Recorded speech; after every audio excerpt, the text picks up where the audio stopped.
अस्सलामुअलैकुम वरहमतुल्लाहि वबरकातुहू। सबसे पहले मैं आप सभी का शुक्रिया अदा करना चाहता हूं कि आप अपना कीमती वक्त देकर इस वीडियो को देखना चाहा। दोस्तों, हमारे बातों से अगर आप मुत्तफ़िक हैं, आपको हमारी वीडियो अगर अच्छी लगी होगी तो इस वीडियो को ज़्यादा से ज़्यादा लोगों तक शेयर कीजिएगा। वीडियो शुरू करने से पहले मैं आपको एक वीडियो दिखाना चाहता हूं, फिर इंशाअल्लाह हम अपनी बात को पूरी करेंगे। तो पहले आप वीडियो देख लें। का डर था वही हुआ जिस सऊदी अरब को लेकर इजराइल ने बहुत उम्मीदें पाली हुई थी। उसने आखिरी वक्त में ऐन वक्त पर ऐसा कदम उठाया कि जो बाइडेन भी हैरान है, और सबसे ज्यादा अगर कोई खुश है तो वो ईरान हो रहा है। अब सवाल यह है कि क्या अमेरिकी राष्ट्रपति बाइडेन इजराइल को बचा पाएंगे। पूरी दुनिया की नजर इस शख्स पर थी। सब जानना चाहते थे कि ये शख्स क्या फैसला लेगा। इसीलिए सऊदी अरब ने साफ साफ शब्दों में कह दिया है कि वो इजराइल से किसी भी तरह का समझौता नहीं करेगा। ईरान और सऊदी अरब की दोस्ती आगे बढ़ाने में फिलिस्तीन बड़ा मुद्दा बन सकता है, और अगर ऐसा हुआ तो समझ लीजिए कि इजराइल के खिलाफ खतरे की घंटी बजने लगेगी। ये बाइडेन के लिए भी बड़ा चैलेंज साबित होगा। तो जैसे कि दोस्तों आपने वीडियो में देखा कि सऊदी अरब अब इजराइल से कह रहा है कि जंग को जितना जल्दी हो सके बंद कर दिया जाए, इमीडिएटली जंग को अब बंद कर दिया जाए। मैं यहाँ पर वीडियो के थंबनेल में लिखा था कि सऊदी अरब को गाली देना बंद कीजिए। ये बात मैंने क्यों कहा था आगे मैं आपको बताता हूँ।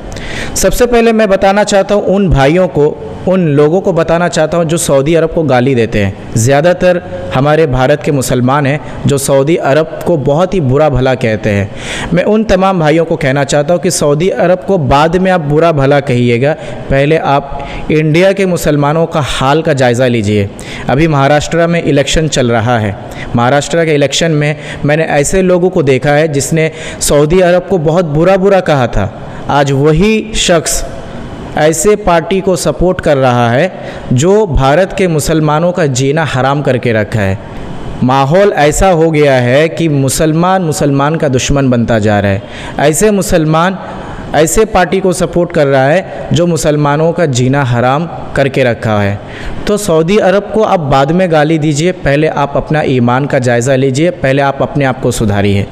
अब मैं आपको बता देता हूँ सऊदी अरब को गाली क्यों दे रहे हैं लोग। मैंने बहुत से भाइयों का कमेंट देखा सोशल मीडिया में। देखो, अल्लाह रब्बुल आलमीन ने आपको ज़बान दिया है, आपको हाथ पैर दिया है, तो उसका सही इस्तेमाल कीजिए। बहुत से भाई सोशल मीडिया में कमेंट करते हैं, लिखते हैं सऊदी यहूदी का दोस्त है, सऊदी यहूदी को प्रमोट करता है, सऊदी इज़राइल को पैसा देता है फ़िलिस्तीन और गज़ा के लोगों को मारने के लिए। सऊदी को जितना बुरा भला कहना है कह देते हैं। मैं उन भाइयों से कहना चाहता हूं कि आप अपने हाथों से जो कमेंट कर रहे हैं बिना सोचे समझे, अल्लाह रब्बुल आलमीन को आपको हिसाब देना होगा। आप अपनी ज़बान से जो बातें कहेंगे उसका भी आपको हिसाब देना होगा। आप अपने उंगलियों से जिस तरह कमेंट कर रहे हैं उसका भी हिसाब देना होगा। अब बहुत से भाइयों का कमेंट ये भी है कि सऊदी गुड मॉर्निंग एक सार्कज़म वर्ड है, मतलब सऊदी अब तक सो रहा था, आज जागा है। क्यों सऊदी इससे पहले कुछ क्यों नहीं कहा?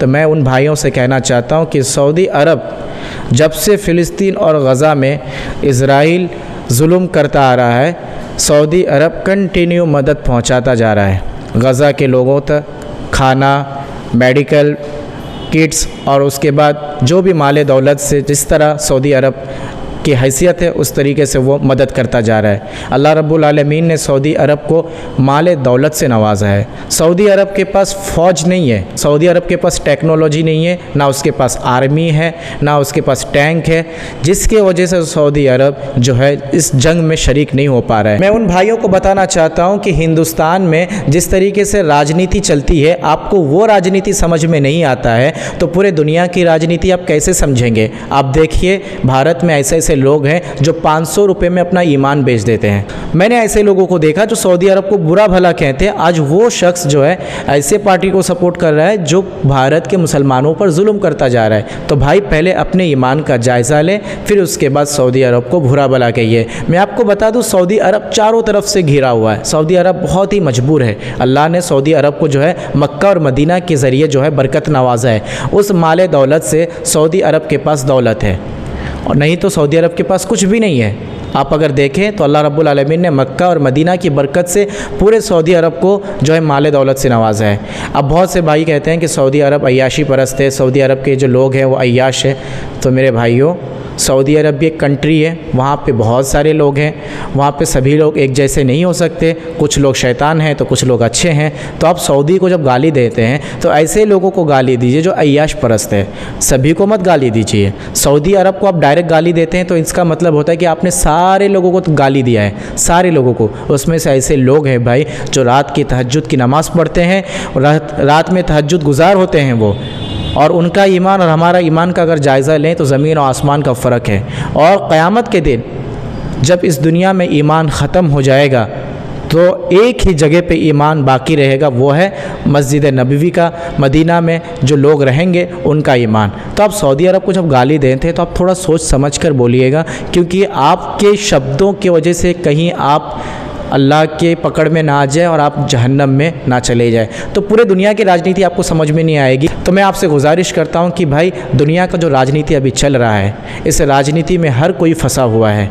और अल्लाह रब्बुल आलमीन से दुआ करते हैं कि अल्लाह रब्बुल आलमीन हमें इस दुनिया के जो राजनीति चल रही है इससे हमें आप सबको महफूज रखे, और जिस तरीके से गज़ा और लिबनान में मुसलमानों पर जुल्म हो रहा है, या अल्लाह इन सब को तो जल्द से जल्द रोक दे। आमीन। व आखिर दावाना अनिल हम्दुलिल्लाहि रब्बिल आलमीन। अस्सलामु अलैकुम व रहमतुल्लाहि व बरकातुहू।